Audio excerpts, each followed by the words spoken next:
सतरे बहिनिया के भैरा एक भैयावा हो कि चल भैलाना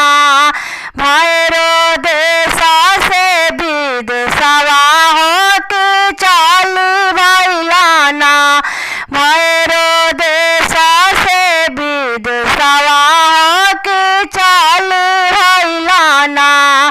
मचिया बैठाला रवा भैरो जी के आमा हो कि भैरो बिनाना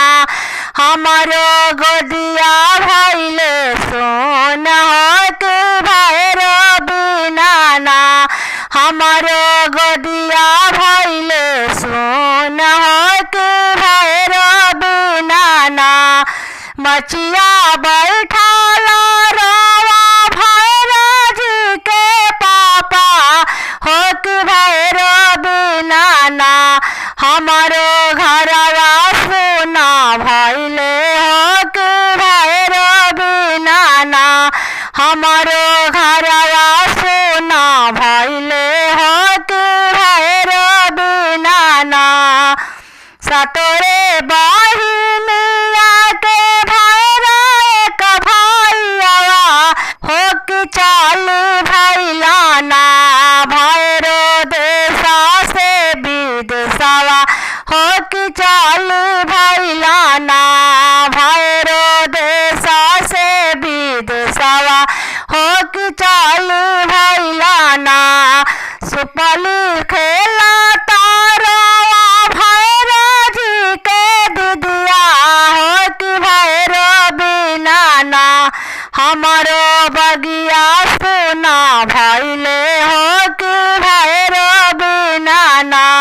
हमारो बगिया सुना भैले हो कि भैरो बिनाना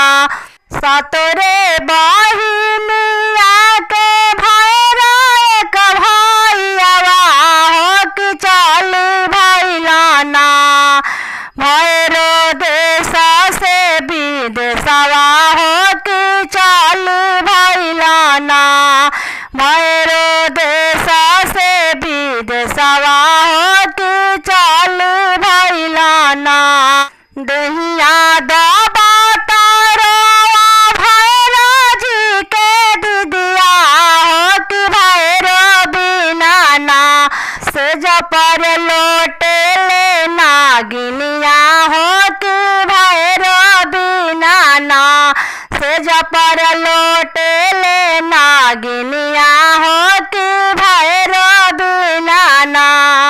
सतरे बहिनिया के भैरा एक भैयावा हो कि चल भैलाना भै